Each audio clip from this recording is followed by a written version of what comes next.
Mercredi 20 décembre 2023. Nous décidons afin de répondre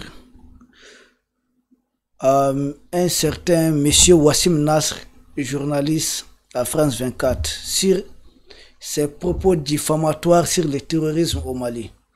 Du début à la fin, il n'y a que des mensonges. Chers Africains, vous le savez aussi bien que nous, que France 24 et RFI sont des médias mensonges. Ce ne sont pas des médias d'information, mais c'est des médias d'influence, des médias qui sont faits pour bien sûr faire régner la suprématie de la France sur l'Afrique. Et nous sommes en train d'inverser la courbe. Ce n'est plus le cas. Il y a tellement de contre-vérités. Je me demande comment quelqu'un qui se dit journaliste peut se permettre de mentir de la sorte. Nous allons procéder argument par argument. C'est notre méthodologie de travail. Il dit que Iyad Agali a décidé de faire une vidéo depuis 2017, sa première apparition en grand public. Il apparaît en vidéo, il avance deux raisons. Wassim Nasr de France 24, c'est sur France 24, allez voir. Et il dit la première raison, c'est dû au fait que Barkhane n'est plus présent au Mali. Et il avance, il dit deuxième raison, c'est parce que les Américains n'ont le droit de mener aucune opération du côté du Mali. Ce qui fait que Iyad Agali a un grand champ d'action, il a la liberté d'agir, il a la liberté de sortir faire la vidéo. Contre-vérité. Premièrement, rien ne dit à M. Wassim Nasr que cette vidéo a été enregistrée au Mali. Donc c'est un mensonge. Quelle est la preuve avancée que c'est une vidéo enregistrée au Mali? On ne voit rien qui montre qu'il s'agit du Mali. On ne voit aucun bâtiment du Mali, on ne voit aucune végétation du Mali. On ne voit rien derrière qui ressemble au Mali. C'est juste un audio qu'on est en train d'attendre. La vidéo, on la sent à peine. Deuxièmement, qu'est-ce qui dit réellement que c'est la voix même d'Iyad Agali? Il y a quoi qui a été authentifié? Comprenez que nous sommes dans la guerre de communication, la guerre d'information qui ne dit pas son nom. Emmanuel Macron a juré de livrer cette guerre à l'Afrique. Et voici un des pans de cette guerre. Les mensonges à ciel ouvert comme ça. Rien ne dit que c'est la voix de M. du terroriste Iyad Agali. Rien ne dit que M. Iyad Agali a enregistré cette vidéo au Mali. Passons ces caps. Il dit c'est parce que Barkhane n'est plus là. Mais c'est parce que Barkhane n'est plus là que le Mali a été en mesure de libérer la ville de Kidal, qui longtemps était le fief des terroristes. Est-ce quand Barkhane a été au Mali, le Mali a réussi à libérer Kidal? On était toujours cantonné au centre du pays. Si nous avons libéré Kidal, c'est parce que Barkhane n'est plus au Mali. Il a avancé un autre argument bidon qui ne tient pas la route. Il nous dit que c'est parce que les Américains n'ont pas le droit de venir frapper au niveau du Mali. Depuis quand, si les Américains ont besoin de vous, ils respectent la législation, le droit international. Mais l'opération que les Américains ont prétendu mener au Pakistan, dans la localité d'Abbottabad, une opération qui est censée avoir mis fin à la vie d'Oussama Ben Laden et à certains membres de sa famille. Cette opération menée à Abbottabad, c'était avec l'autorisation des dirigeants pakistanais? Pourquoi il y a eu bruit après entre les Américains et les Pakistanais? Depuis quand les Américains demandent l'autorisation pour mener une opération du genre à un pays? Donc c'est un mensonge de plus. Je m'en vais à son deuxième argument. Il dit qu'il y a les terroristes sont en train de se battre, ils se sont attaqués à Wagner comme ça. Il parle de quel Wagner et où ça concrètement? En fait, ils ont un problème. Ils veulent masquer la victoire d'une armée africaine par une histoire. Non, c'est Wagner qui a fait le combat. Ou non, c'est parce que le Mali a signé une trêve avec les terroristes de l'État islamique. Mais comment il réfléchit, ces messieurs-là? Donc tout ça c'est pour masquer la victoire de l'armée malienne.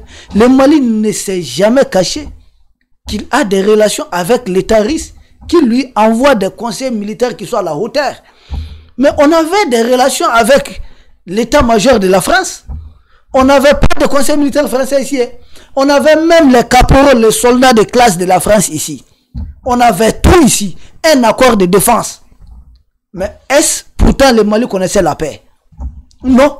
Mais depuis que nous avons entamé cette collaboration avec le RIS, mais nous avons pu libérer la localité de Kidal, nous avons libéré Moura, nous avons libéré Sokolo, nous avons libéré tant d'autres localités.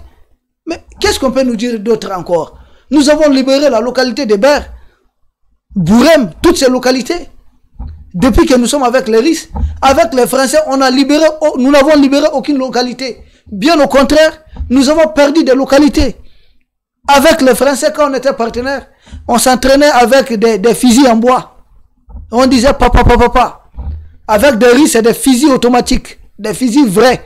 Et on dit plus papa, papa, ce sont les armes qui parlent à la place des hommes.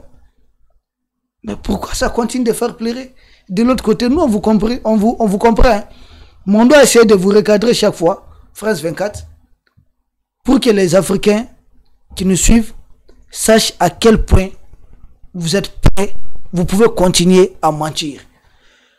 Autre détail important, il dit qu'Iyad Agali dit dans son fameux vocal qu'il n'est pas prêt à discuter avec le Mali en dehors d'une application de charia.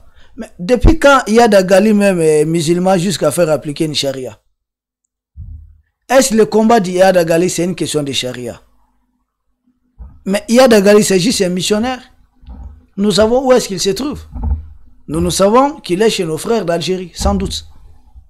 Nous savons où est-ce que Iyad Agali se trouve, il n'est pas au Mali. Il n'a jamais enregistré cette vidéo au Mali.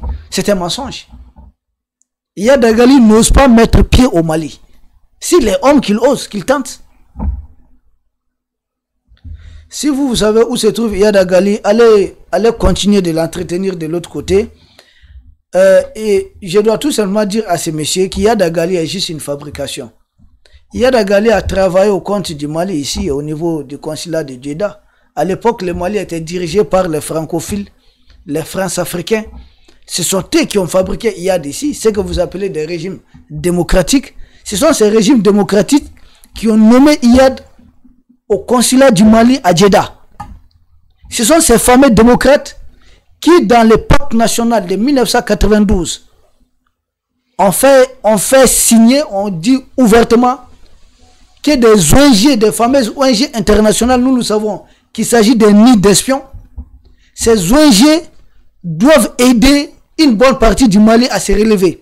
Et parmi ces ONG et les banques citées, vous avez l'UNESCO, vous avez PAM, Programme Alimentaire Mondial, vous avez BAD, Banque Africaine de Développement, qui a son siège à Abidjan. À l'époque, qui régnait à Abidjan, c'était Houphouët-Boigny. Une façon de mettre la France dedans. PAM se trouve où? C'était à Rome, en Italie. L'UNESCO, c'est où ça? Mais attendez, nous ne sommes pas...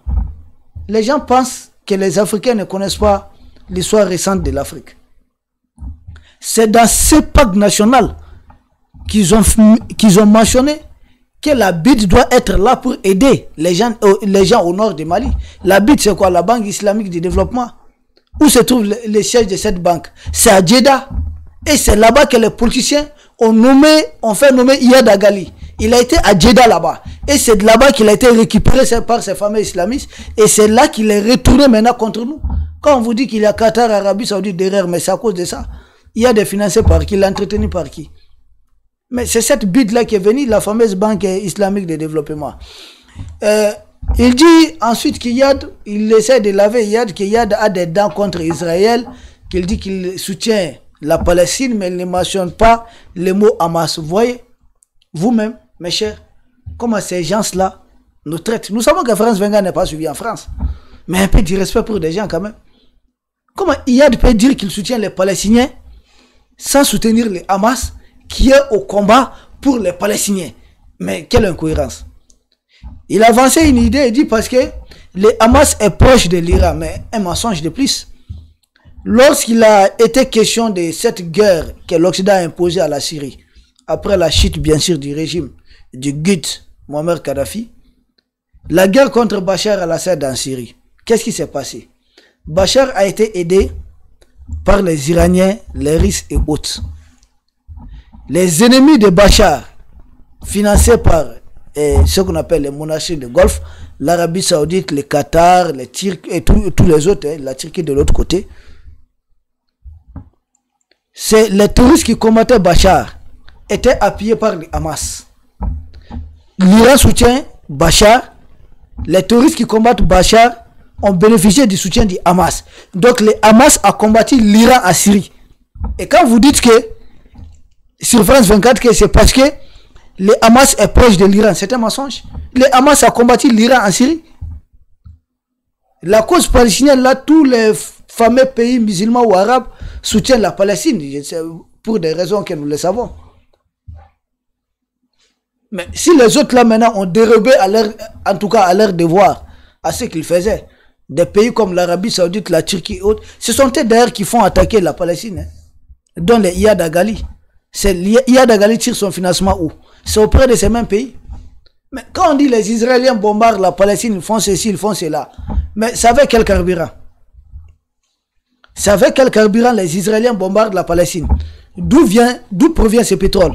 C'est pas des mêmes pays arabes là. C'est l'Arabie Saoudite. Mais c'est le Qatar. C'est la Turquie. Les papes qui ravitaillent l'Israël en pétrole passent par où? Passent par la Turquie. Il suffit de les fermer pendant 24 heures et puis c'est fini. Iyad Agali a le kilo de prendre les devants.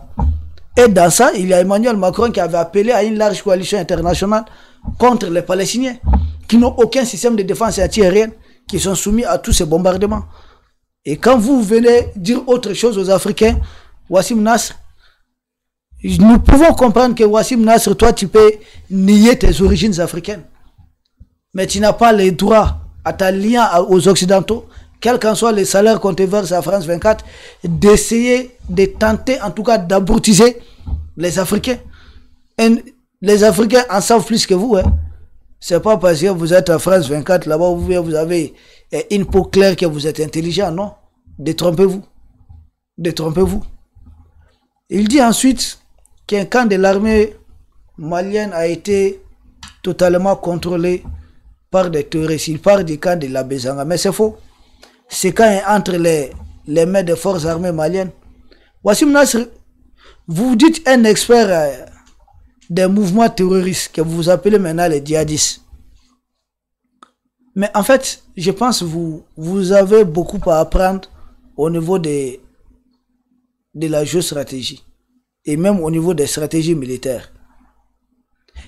Il est facile pour une armée même de vous laisser son camp et de vous détruire dans les camps tout ensemble. Au lieu de vous descendre un à un et de mettre du carburant, aller vous chercher un peu éloigné. Dites-leur s'ils contrôlent ces camps-là, de montrer les camps. Mais tous ceux qui ont mis pied à la porte du camp ou à l'intérieur du camp, personne n'est reparti vivant. Pourquoi vous ne le dites pas, Wassim Nasr? Ils ont été tous broyés.